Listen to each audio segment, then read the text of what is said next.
Hello everyone students, बच्चों आज जो हमारा लेक्चर है वो है सोयाबीन क्रॉप पर। ठीक है, ये ऑयलसीड क्रॉप हमारी चल रही है। ऑयलसीड क्रॉप में हम आज पढ़ रहे हैं सेकेंड क्रॉप।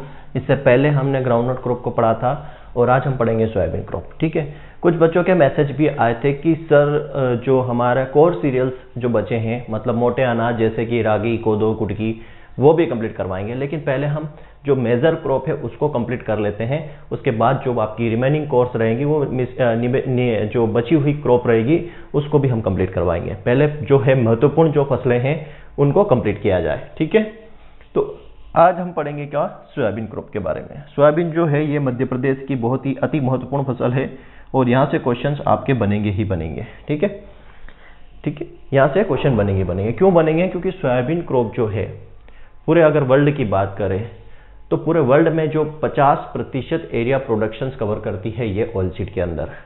जितनी भी ऑयलसीड क्रॉप होती है, जितनी भी ऑयलसीड क्रॉप है उनमें 50% पूरे वर्ल्ड में, पूरे विश्व में 50% तक एरिया प्रोडक्शन ये कवर करती है। क्यों करती है? आपने सुना होगा कि पूरे विश्व में, अगर वर्ल्ड की बात करें, विश्व में सबसे ज्यादा कौन सा खाद्य ऑयल, वेजिटेबल ऑयल उपयोग किया जाता है? तो पूरे विश्व में सबसे ज्यादा खाद्य ऑयल उपयोग किया जाता है वेजिटेबल ऑयल, सोयाबीन का। सोयाबीन का तेल सबसे ज्यादा खाया जाता है विश्व के अंदर। लेकिन भारत के अंदर सोयाबीन का तेल सबसे अधिक नहीं खाया जाता। ठीक है, भारत के अंदर बात करें तो भारत के अंदर सबसे ज्यादा ग्राउंडनट, मस्टर्ड, उसके बाद सोयाबीन। लेकिन विश्व की, वर्ल्ड की बात की जाए तो वर्ल्ड के अंदर सबसे ज्यादा सोयाबीन, फिर ग्राउंडनट और फिर मस्टर्ड। ठीक है, तो सारी चीजें, सारे फैक्ट पर हम बात करेंगे। सबसे पहले बात करते हैं सोयाबीन को और क्या बोला जाता है। देखो, सोयाबीन क्रॉप की बात करें तो इसको क्या क्या बोला जाता है। सोयाबीन क्रॉप को येलो ज्वेल भी बोला जाता है। ध्यान रखना, क्या बोला जाता है? येलो ज्वेल भी बोला जाता है। ठीक है, येलो ज्वेल मतलब पीला सोना भी इसे कहते हैं। क्या याद रखोगे? पीला सोना। पूछा जाता है पीला सोना किस फसल को कहा जाता है? तो पीला सोना जो है, येलो ज्वेल जो है, सोयाबीन क्रॉप को कहा जाता है। दूसरी बात, इसको वंडर क्रॉप भी कहते हैं। ठीक है, इसको वंडर क्रॉप भी कहते हैं। वंडर क्रॉप इसको क्यों कहते हैं? अभी मैंने बताया कि पूरे जो ऑयल है, जो हम खाते हैं, तेल हम सब्जी बनाते हैं जिसकी, विश्व में सबसे ज्यादा जो है सोयाबीन का ही तेल जो है यूज किया जाता है। वंडर क्रॉप, ठीक है, इसको क्या कहा जाता है? चमत्कारिक फसल कहते हैं। वंडर क्रॉप को वंडर ही बोलेंगे या जादुई फसल बोलते हैं इसको। चमत्कारी फसल बोल सकते हो या जादुई फसल बोल सकते हो। देखो, हिंदी से ज्यादा इंग्लिश के जो टर्म याद करना ज्यादा अच्छा है। क्यों? क्योंकि इंग्लिश में आपको वंडर क्रॉप ही मिलेगा लिखा हुआ। लेकिन अगर आप हिंदी देखने जाओगे तो हिंदी में कई सारे शब्द बन जाते हैं, कई सारे पर्यायवाची बन जाते हैं। चमत्कारी लिख सकता है, जादुई लिख सकता है, ठीक है, कई सारे शब्द बन जाते हैं। लेकिन इसको वंडर ही बोला जाएगा इंग्लिश में, तो इंग्लिश वर्ड भी आपको ध्यान में रखना है। नंबर 3 बात करते हैं सबसे ज्यादा, इसको क्या बोला जाता है? Yellow gold of America. Yellow gold of America भी इसे कहा जाता है। मींस अमेरिका का पीला सोना। ठीक है, अमेरिका का पीला सोना भी इसे बोला जाता है। क्यों बोला जाता है पीला सोना? अभी मैंने बताया कि विश्व में सबसे ज्यादा, अगर किसी ऑयल सीड, तेल वाली फसल का जो उत्पादन और क्षेत्र है वो सोयाबीन का ही है। और विश्व में ज्यादातर यूएसए की बात करें, अमेरिका की बात करें, तो वहां सबसे ज्यादा जो है सोयाबीन ऑयल का ही यूज किया जाता है। ठीक है, और सबसे ज्यादा यूएसए में ही सोयाबीन की आप देखने जाओगे ना, जेनेटिकल मॉडिफाइड क्रॉप की बात करें तो सबसे ज्यादा सोयाबीन ही है वहां पे। क्लियर है? तो ये कुछ इसके नाम हो गए, येलो जेल, वंडर क्रॉप। और इसको एक और चीज बोला जाता है, क्या?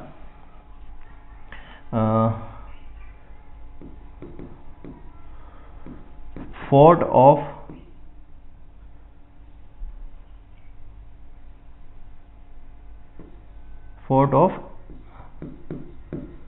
सोयाबीन। फोर्ट ऑफ सोयाबीन किसे बोलते हैं? एमपी को। मध्य प्रदेश को सोयाबीन का किला कहा जाता है, याद रखना। क्या? मध्य प्रदेश को सोयाबीन का किला कहा जाता है। सोयाबीन का किला कहा जाता है, फोर्ट ऑफ सोयाबीन। सोयाबीन का किला किसे कहते हैं? तो मध्य प्रदेश को सोयाबीन का किला कहा जाता है, क्योंकि सबसे ज्यादा उत्पादन, सबसे ज्यादा एरिया जो है सोयाबीन का वो कहाँ पर है, मध्य प्रदेश के अंदर है। याद रखना, एरिया और प्रोडक्शन दोनों, मैं बात करता हूँ एरिया और प्रोडक्शन दोनों मैंने लिख दी। एरिया और प्रोडक्शन दोनों जो है मध्य प्रदेश के अंदर सबसे ज़्यादा होता है, इसलिए इसको सोयाबीन का किला, मध्य प्रदेश को सोयाबीन का किला कहा जाता है। और ये जो फसल है ये मध्य प्रदेश की राजकीय फसल है। याद रखना, ये जो फसल है ये मध्य प्रदेश, सोयाबीन जो है मध्य प्रदेश की क्या है, राजकीय फसल है। ये मध्य प्रदेश की राजकीय फसल है, राजकीय फसल है मध्य प्रदेश की, ये राजकीय फसल है। याद रखना, मध्य प्रदेश की ये राजकीय फसल है। क्लियर है? तो ये तो बेसिक जानकारी हो गई इसके बारे में, किसको और क्या क्या कहा जाता है। अब बात करते हैं इसकी थोड़ी सी बेसिक इंफॉर्मेशन। सबसे पहली चीज़ क्या आती है, वही हमारा बॉटनिकल नेम, कि इसका वानस्पतिक नाम क्या है। इसके वानस्पतिक नाम की जब बात करते हैं बच्चों, देखो ये तो बेसिक इंफॉर्मेशन है जो आपको पता होना चाहिए। मैंने पहले से आपको लिस्ट दे दी है कि किस फसल का वानस्पतिक नाम क्या है, कॉमन नाम, सामान्य नाम क्या है उसका, उसकी फैमिली कौन सी है, क्रोमोसोम नंबर क्या है, उत्पत्ति स्थान क्या है। ठीक है, वो आप एक साथ पढ़ सकते हो, पर क्रॉप के साथ हम दोबारा पढ़ते हैं तो हमारा रिवीजन होता है। तो वानस्पतिक नाम की बात करो तो इसका वानस्पतिक नाम क्या है, ग्लाइसिन मैक्स। क्या नाम है, ग्लाइसिन मैक्स। क्या नाम है इसका, ग्लाइसिन मैक्स इसका नाम है।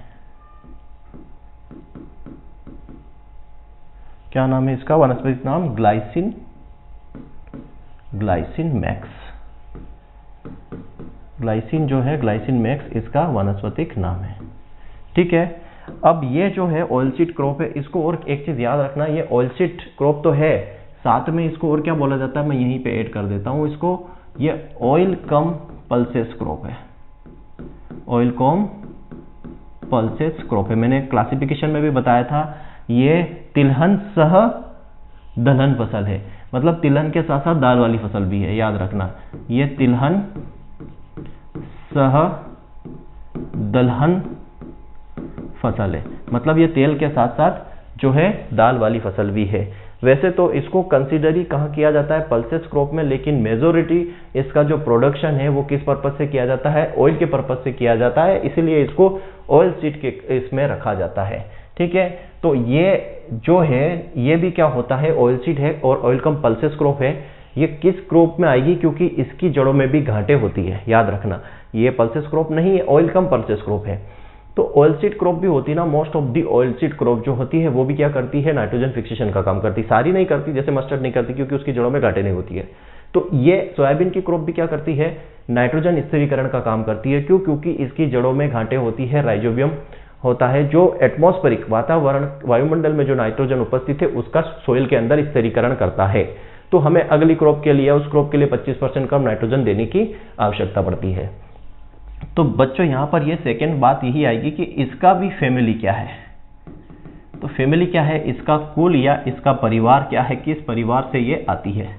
तो यहां अभी हमने क्या बोला कि ये भी नाइट्रोजन स्थिरीकरण करती है, तो ये भी किस में आएगी, लेग्यूमिनेसी में।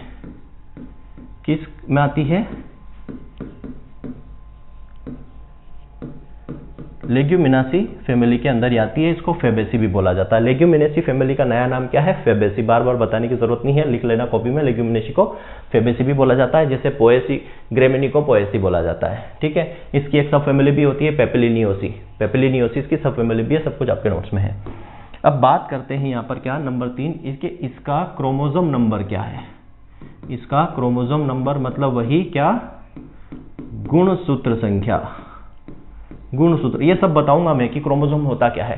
क्रोमोसोम कुछ नहीं होता, एक डीएनए ही बोल सकते हो। डीएनए बोल सकते हो, जैसे हमारे अंदर क्रोमोसोम कितने होते हैं, 46 होते हैं, 23 जोड़े क्रोमोसोम नंबर होते हैं। और इन्हीं क्रोमोसोम नंबर से ही क्या होता है, हमारी आगे जनरेशन बढ़ती है। ठीक है, 22 क्रोमोसोम नंबर एक, और एक जो 23वां क्रोमोसोम नंबर होता है वो रिस्पॉन्सिबल होता है किसके लिए, फर्दर जनरेशन के लिए, है ना। एक्स मिलेगा तो क्या होगा, XY मिलेगा तो क्या होगा। तो ये एक तरीके से क्या है, जेनेटिक मेकअप है। क्रोमोसोम नंबर क्या है, क्रोमोसोम क्या एक तरह से जेनेटिक मेकअप है। जब जेनेटिक्स पढ़ेंगे, अनुवांशिकी पढ़ेंगे तो अच्छे से वहां पे और डिस्कस करेंगे। तो इसका क्रोमोसोम नंबर क्या होता है बच्चों, क्रोमोसोम नंबर भी आपको सारे मुंह जुबानी याद होने चाहिए। इसका क्रोमोसोम नंबर भी क्या है, 40 है। 2n बराबर 40 है। ठीक है, अगर हेप्लॉइड पूछा जाए तो आधा कर देंगे, कितना हो जाएगा 20। और बेसिक पूछा जाए तो क्या होगा, तो बेसिक क्रोमोसोम नंबर क्या होते हैं, हेप्लॉइड क्रोमोसोम नंबर क्या होते हैं, गेमेट क्रोमोसोम नंबर क्या होते हैं, सब कुछ मैं आपको जेनेटिक्स के अंदर समझाऊंगा। और उसको कैसे कैलकुलेट किया जाता है वो भी हम यहाँ पर सारी चीज डिस्कस करने वाले हैं। तो ये तो हो गया इसका क्या, क्रोमोसोम नंबर। नंबर 4 बात आती है क्रोमोसोम नंबर के अलावा, इसका उत्पत्ति स्थान कहाँ है, इसका ओरिजिन कहाँ हुआ है, उत्पत्ति स्थान इसका कहाँ है, इसका ओरिजिन कहाँ हुआ है। तो इसका उत्पत्ति स्थान बच्चों है कहाँ पर, चाइना में, चीन में इसका उत्पत्ति स्थान, इसका जो है स्थान है, उत्पत्ति स्थान कहाँ है, चाइना है, लेकिन मुख्य रूप से यूएसए में इसका प्रोडक्शन किया जाता है। क्लियर है। और हम बात करें ओरिजिन के अलावा, botanical name, family, chromosome number, origin के अलावा हम बात करें इसमें प्रोटीन कंटेंट की, है ना, प्रोटीन कंटेंट कितना परसेंट इसमें पाया जाता है। देन हम इसमें बात करेंगे ऑयल परसेंट की, कि ऑयल इसमें कितना परसेंट पाया जाता है। क्यों, क्योंकि ये दोनों पॉइंट जो है अति महत्वपूर्ण पॉइंट है और ये एग्जाम में पूछ लिया जाता है। ऑयल कितना होता है, प्रोटीन इसके अंदर कितना होता है। प्रोटीन रिच क्रॉप पे लगभग 40 से 42% इसमें क्या पाया जाता है, प्रोटीन पाया जाता है, और ऑयल इसमें 20% तक ऑयल इसमें पाया जाता है। ठीक है, प्रोटीन 40 से 42% तक, और इसमें ऑयल कितना पाया जाता है, 20% तक इसमें ऑयल पाया जाता है। क्लियर है। अब यहाँ पे एक समस्या है, जितनी पल्सेस क्रॉप है हमारी, या जो हमारी जितनी भी ऑयल सीड क्रॉप है, अब जैसे इसमें प्रोटीन जो होता है, जनरली प्रोटीन कौन सा होता है,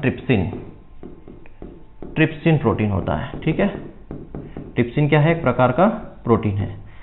अब यहाँ सोयाबीन के अंदर एक समस्या है, सोयाबीन के अंदर क्या होता है, सोयाबीन के अंदर एक प्रॉब्लम पाई जाती है, जिसको मैं बोलूँ क्या, यहाँ लिख देता हूँ, उसको बोलते हैं एंटी न्यूट्रिशनल सब्सटेंस। ठीक है, एंटी न्यूट्रिशनल सब्सटेंस मतलब हो सकता है, क्या बोलेंगे इसको, सब्सटेंस मतलब पदार्थ हो गया, न्यूट्रिशन मतलब पोषक तत्व हो गया, एंटी मतलब हो गया रोधी। तो ये बोल सकता है पोषक रोधी पदार्थ है, पोषक रोधी पदार्थ मतलब पोषक तत्वों को ये रोक देता है, पोषक तत्वों को बनने नहीं देता है। तो उसे क्या बोला गया है, उसे बोला गया कौन सा सब्सटेंस, ट्रिप्सिन को। ये ट्रिप्सिन एंटी न्यूट्रिशनल सब्सटेंस है, मतलब ये क्या कहलाता है, इसको बोलते हैं trypsin inhibitor. Trypsin inhibitor, inhibitor मतलब रोकना, और ट्रिप्सिन को बनने से रोकना। ट्रिप्सिन एक क्या है, न्यूट्रिशनल है, न्यूट्रेंट है, प्रोटीन है, इसको बनने से ये रोक देता है। कौन, ट्रिप्सिन इनहिबिटर बोला जाता है। ये एंटी न्यूट्रिशनल सब्सटेंस होता है, मतलब ये पोषक तत्व रोधी पदार्थ होता है। कौन सा, ट्रिप्सिन इनहिबिटर, किसके अंदर, सोयाबीन के अंदर, जो पोषक तत्वों को बनने नहीं देता है। तो ये एक क्या हो, इसके अंदर एक प्रॉब्लम है।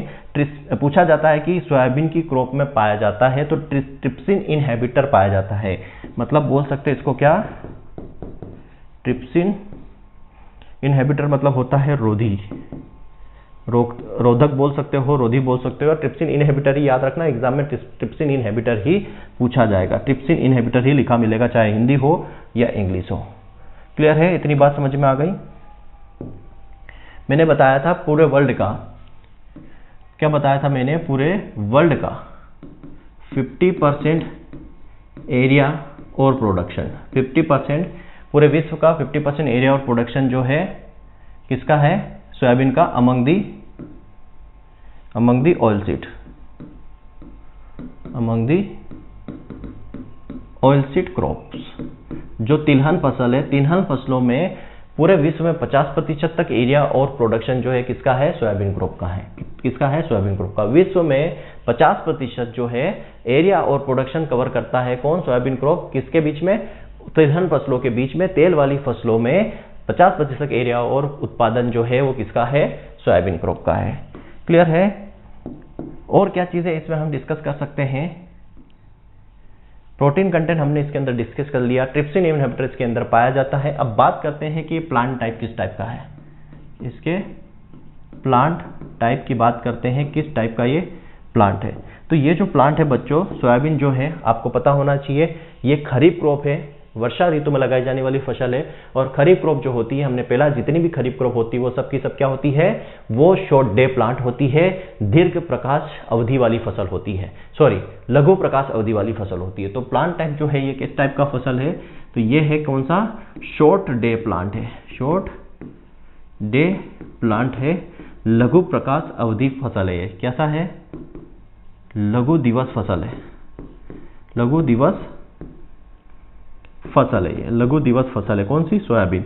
मतलब इसको दिन का तापमान कितना चाहिए, 12 घंटे से कम तापमान, दिन का प्रकाश इसको 12 घंटे से कम चाहिए रहता है।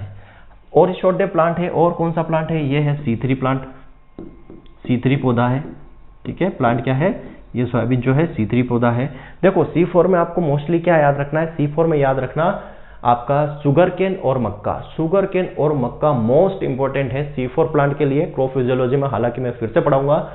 और पर यहाँ पे आप याद रख सकते हो कि जो C4 में है महत्वपूर्ण है शुगर केन और मक्का मेज, ये मोस्ट इंपॉर्टेंट C4 प्लांट है। इसके अलावा सोरगम भी है, बाजरा भी है, ये चारों याद रख सकते हो, मेज, सोरगम, शुगर केन और बाजरा, ये चारों के चारों C4 है। और अगर C4 का पूछेगा तो इन्हीं चारों में से आपसे पूछा जाएगा, और मोस्ट ऑफ दी बाकी सारी आप C3 में याद रखिए, ठीक है। तो ये C4 प्लांट है, शॉर्ट डे प्लांट है। इसका जो फ्रूट टाइप है वो कौन सा है, इसका जो है फ्रूट टाइप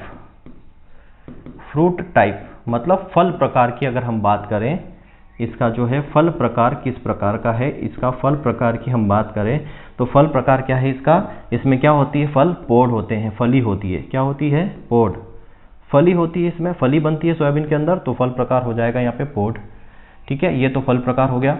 अब इसमें इन्फ्लोरोसेंस पूछा जाता है कि सोयाबीन के इन्फ्लोरोसेंस को क्या बोलते हैं, इन्फ्लोरोसेंस को क्या कहते हैं, मतलब सोयाबीन में जो पुष्प क्रम होता है, इन्फ्लोरेसेंस होता है, उसको क्या बोला जाता है, तो सोयाबीन के इन्फ्लोरेसेंस को रेसिम कहा जाता है। क्या कहा जाता है, रेसिम बोलो या प्रोनाउंसिएशन कुछ भी हो सकता है, रेसिम इसको बोला जाता है, ठीक है। सोयाबीन के इन्फ्लोरेसेंस को रेसिम कहा जाता है। इतनी बातें आपको क्लियरली समझ में आ गई, सारी चीज़ बहुत ही बेहतरीन तरीके से हम यहाँ पे देख रहे हैं 1 बाय 1 क्या क्या चीज़ें इसके अंदर होती है। आपको भी इसी तरीके से याद रखना है।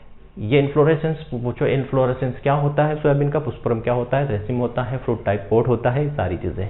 अब इसकी बात करें, इसमें सोइल किस टाइप की चाहिए रहती है, ठीक है। अब इसमें हम बात करेंगे कि इसको किस प्रकार की मृदा चाहिए, सोइल टाइप इसका क्या होना चाहिए, किस प्रकार की सोइल इसके लिए सुटेबल है। तो सोइल टाइप की बात करें, किस टाइप की सोइल में ये अच्छे से ग्रो कर सकते हैं, मृदा इसको किस प्रकार की चाहिए रहती है। तो इसके लिए जो मृदा सुटेबल है वो है ब्लैक कॉटन सोइल।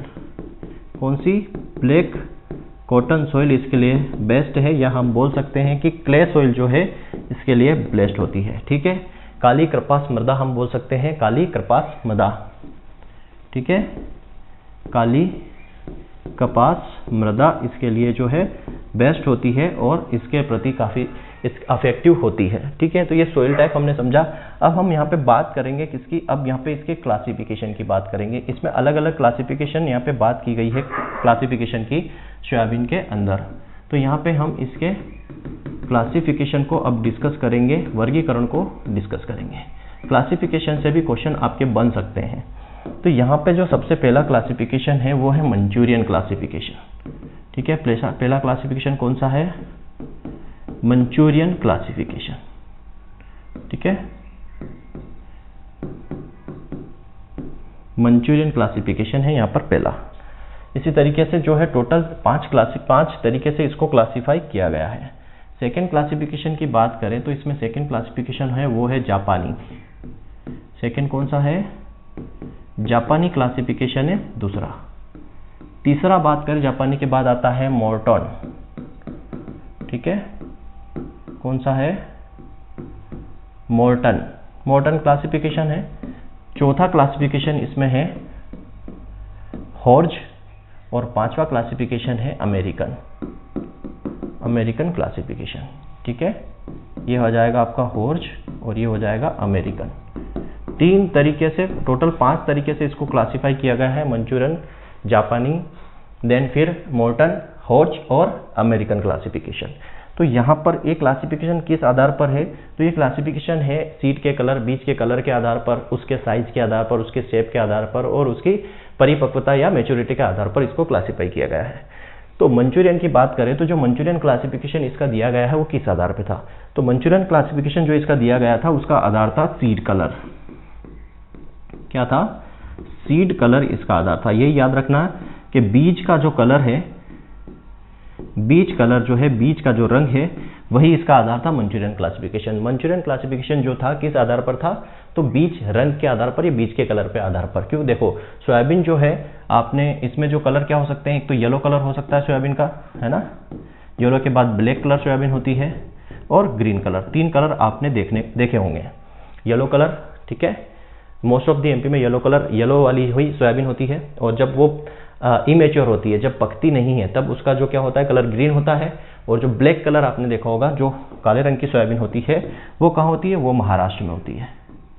महाराष्ट्र में होती है काले रंग की सोयाबीन। और उसका जो ब्लैक कलर होता है वो किस कारण से होता है, याद रखना, एंथोसाइनिन। एंथोसाइनिन, एंथोसाइनिन की वजह से, किसकी वजह से, एंथोसाइनिन, एंथोसाइनिन की वजह से, ठीक है, एंथोसाइनिन के कारण। एंथोसाइनिन क्या है, एक पिगमेंट है जिसकी वजह से क्या होता है, उसका कलर ब्लैक होता है, काला होता है, याद रखना। तो पहला क्लासिफिकेशन मंचूरियन के अकॉर्डिंग था, उन्होंने सीड के आधार पर, सीड के कलर के आधार पर इसको क्लासिफाई किया है। सीड आप देखोगे सोयाबीन के येलो कलर, ब्लैक कलर और ग्रीन कलर का होता है। येलो कलर जो मोस्ट ऑफ दी आप सोयाबीन देखोगे एमपी के अंदर, वो येलो ही मिलेगी आपकी, और कहीं भी देखोगे तो येलो ही मिलेगी। ग्रीन जो है इमेच्योर सीड, जब सीड पॉड के अंदर होता है, फली के अंदर होता है, तो ग्रीन कलर का होता है। देन उसके बाद ब्लैक कलर, ब्लैक कलर की जो सोयाबीन है वो आपको महाराष्ट्र में देखने को मिलती है। और वो ब्लैक कलर किस कारण से होता है, तो एंथोसाइनिन एक पिगमेंट होता है, उसकी वजह से उसका रंग जो है ब्लैक होता है। दूसरा जो है जापानी, ये जो जापानी क्लासिफिकेशन है सोयाबीन का, ये किस बेस पे है, तो ये है शेप, मतलब shape and colour of seed. Colour of seed मतलब यहाँ पे दो चीजें, सीड कलर तो है, साथ में उसका आकार भी, कि सीड का रंग और उसका आकार, ठीक है, बीज का रंग, बीज का रंग और आकार कैसा है, बीज का रंग और उसके आकार के आधार पर यह जापानी क्लासिफिकेशन दिया गया है। पहला मंचूरियन बीज कलर के आधार पर था, दूसरा आकार और उस रंग के आधार, दोनों के आधार पर है।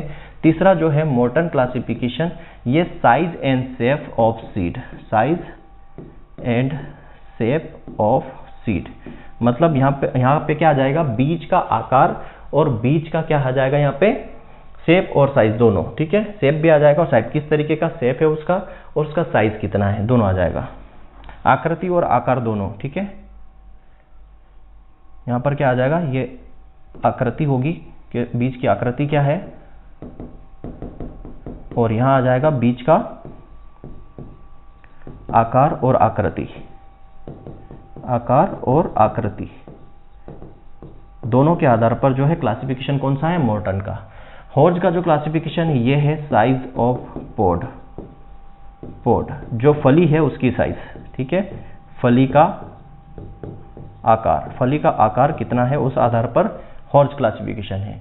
और जो अमेरिकन क्लासिफिकेशन है वो किस आधार पर दिया गया है, मैच्योरिटी ऑफ सोयाबीन क्रॉप, कि जो सोयाबीन की फसल है उसकी परिपक्वता के आधार पर, ठीक है, परिपक्वता ऑफ सोयाबीन सीड बोल सकते हैं कि जो सोयाबीन का बीज है उसकी परिपक्वता, सोयाबीन की जो फसल है उसकी परिपक्वता के आधार पर जो है अमेरिकन क्लासिफिकेशन दिया गया है। ये 3 तरीके के क्लासिफिकेशन है। डायरेक्ट क्वेश्चन बन सकता है कि शेप एंड साइज के आधार पर कौन सा क्लासिफिकेशन है, सीड कलर के आधार पर कौन सा क्लासिफिकेशन है, मैच्योरिटी के आधार पर कौन सा क्लासिफिकेशन है, डायरेक्ट क्वेश्चन यहाँ से बन सकते हैं।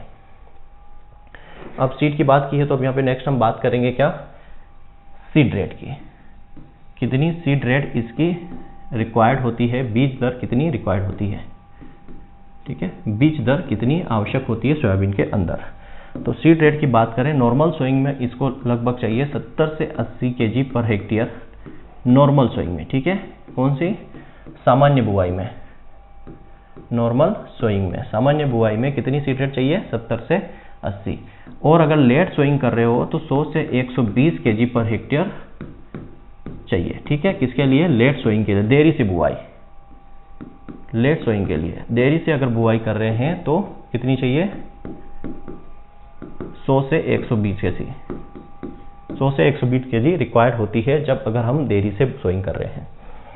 अब यहाँ पर इस आधार पर हम सोइंग कर रहे हैं तो इसकी स्पेसिंग, फसल अंतरण भी होगा, फसल अंतरण मतलब स्पेसिंग इसको कितनी रिक्वायर्ड होती है, स्पेसिंग इसको कितनी रिक्वायर्ड होती है, तो आप लिख सकते हो 30 से 45 गुणित 10 से 15।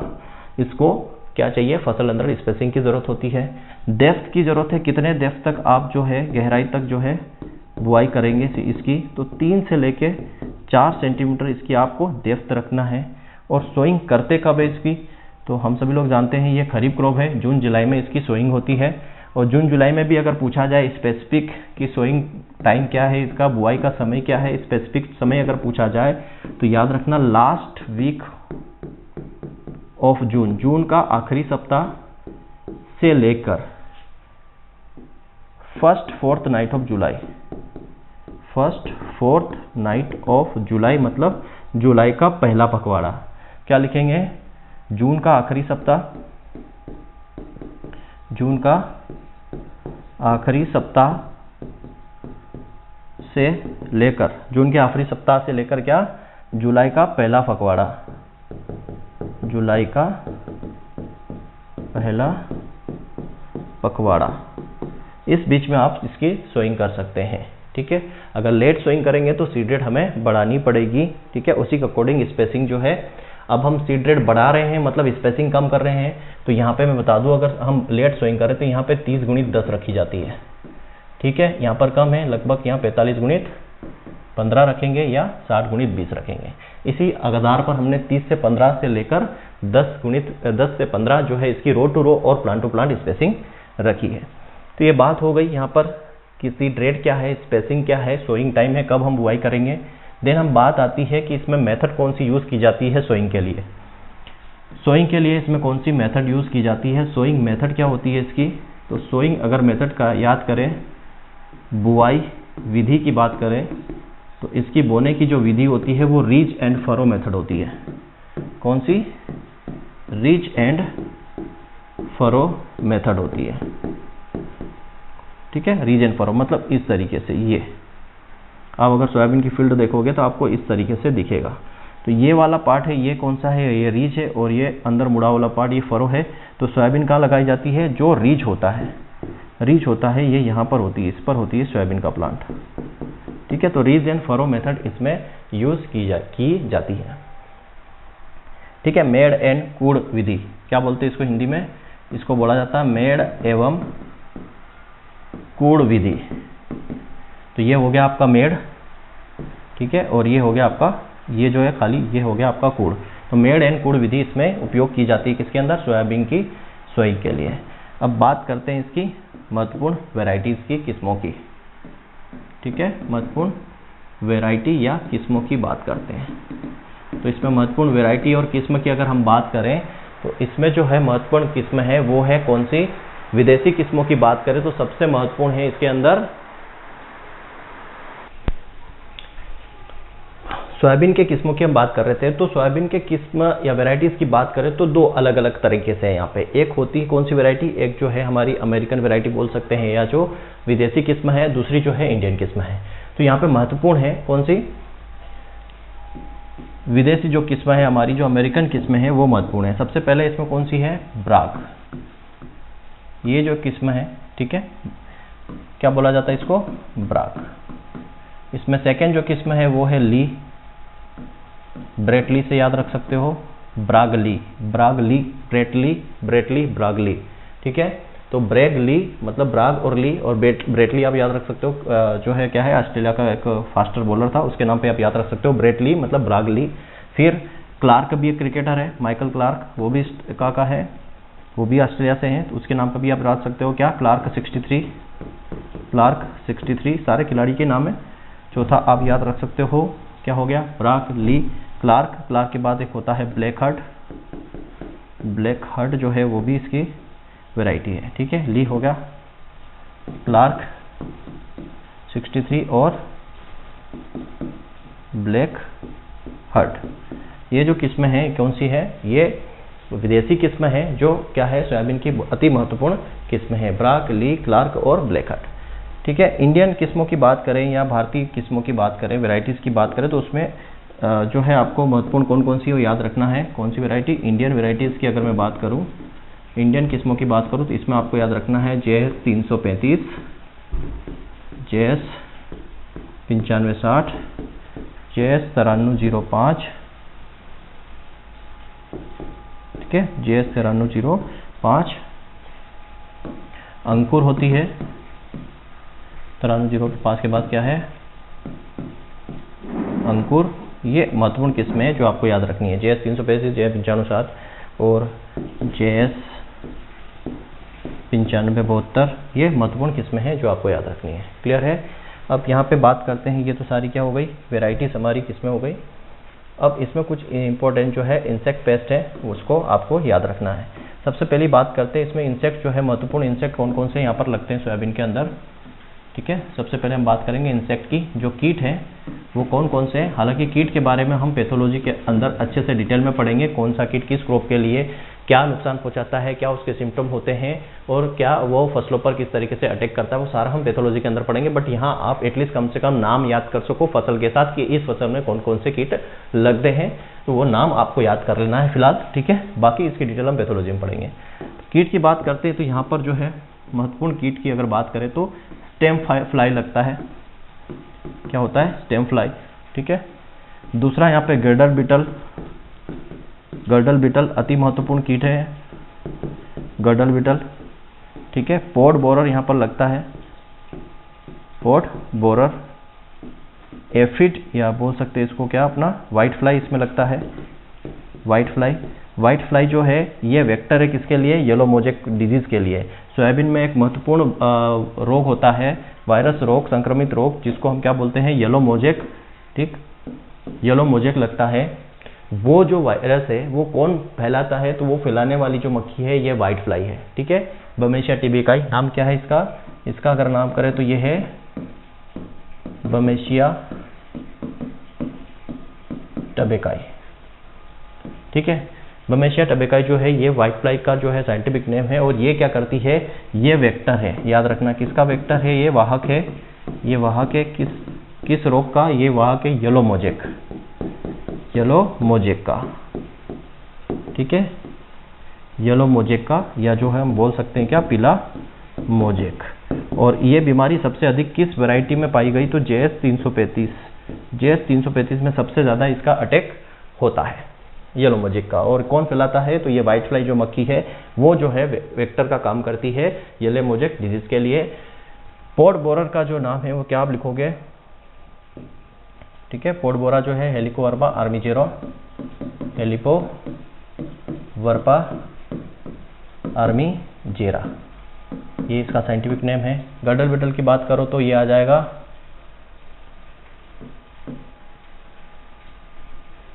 ब्रेवरीज,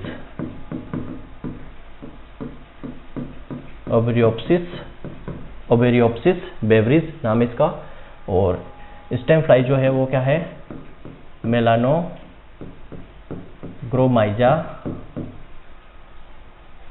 मेलानोग्रोमाइजा सोजी, ठीक है, मेलानोग्रोमाइजा सोजी।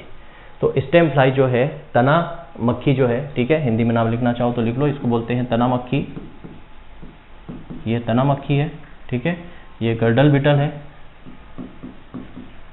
गर्डल बीटल है, ठीक है। और गर्डल बीटल, ठीक है, गर्डल बीटल के बाद ये हो गया फली छेदक, फली छेदक कीड़ा है। और ये है सफेद मक्खी, सफेद और मक्खी। और सफेद मक्खी जो है ये पीला मोजेक के लिए यही रिस्पॉन्सिबल है, कौन सी, सफेद मक्खी। क्लियर है। तो सोयाबीन की क्रॉप में जितने भी फैक्ट है सारा हमने डिस्कस किया। ये जो है यहाँ पर अब सबसे पहली चीज़ एक इंपॉर्टेंट फैक्ट और देख लो यहाँ पे सोयाबीन का, जो मैंने स्टार्टिंग में आपको बताया था कि जो सोयाबीन ऑयल है, जो वेजिटेबल ऑयल है, तो सोर्स ऑफ वेजिटेबल ऑयल के बारे में बात करते हैं। Source of vegetable oil, source of vegetable oil, या हम बोल सकते हैं कि जो खाद्य तेल है, खाद्य तेल के स्रोत में, जो हमारा खाद्य तेल है, खाद्य तेल के स्रोत या सोर्स, खाद्य तेल के स्रोत में ये जो है फसल है हमारी, ये वर्ल्ड में फर्स्ट नंबर पर है, ठीक है। वर्ल्ड में फर्स्ट नंबर, ये विश्व में फर्स्ट नंबर पर है, विश्व में पहले स्थान पर है सोयाबीन सोर्स ऑफ वेजिटेबल के लिए, ठीक है। क्यों फर्स्ट नंबर पर है, क्योंकि सबसे ज़्यादा वर्ल्ड में अगर किसी ऑयल का इस्तेमाल किया जाता है खाने के लिए वर्ल्ड की बात कर रहा हूँ मैं, वर्ल्ड की, विश्व की बात कर रहा हूँ। विश्व में सबसे ज़्यादा यूज़ किया जाता है सोयाबीन ऑयल। सोयाबीन ऑयल के बाद ग्राउंडनट ऑयल यूज़ किया जाता है, ग्राउंडनट के बाद मस्टर्ड यूज़ किया जाता है। ठीक है, सबसे पहले विश्व में सोयाबीन ऑयल का इस्तेमाल, उसके बाद मूंगफली के बाद यहाँ पर सरसों के तेल का उपयोग किया जाता है खाने में। जबकि अगर हम भारत की बात करें, इंडिया की बात करें तो हमारे यहाँ सबसे ज़्यादा ग्राउंडनट ऑयल, मूंगफली, उसके बाद मस्टर्ड और उसके बाद जो है सोयाबीन का इस्तेमाल किया जाता है। ठीक है, सोयाबीन का इस्तेमाल किया जाता है। मतलब हमारे यहाँ से जो सोयाबीन है, मोस्ट ऑफ द सोयाबीन जो है एक्सपोर्ट की जाती है, बाहर भेजी जाती है। क्यों? क्योंकि इंडिया के अंदर देखो आप ग्राउंडनट, फिर मस्टर्ड और फिर सोयाबीन, और विश्व में देखो तो सोयाबीन, ग्राउंडनट और मस्टर्ड। क्लियर है? सारी चीज़ें जितनी भी हमने यहाँ पर डिस्कस की सोयाबीन के बारे में, उसका सबसे स्टार्टिंग से लेकर ऑयल परसेंट, सारी चीज़, इन्फ्लोरेसेंस, फूड, फिर उसकी सॉइल, फिर उसके बारे में हमने वेराइटीज़ पढ़ी, जितना भी था फैक्ट सारा मोस्ट इंपॉर्टेंट है जो एग्जाम पॉइंट ऑफ व्यू से एमपी है। ठीक है, आज के लेक्चर में इतना ही, मिलते हैं नेक्स्ट लेक्चर में।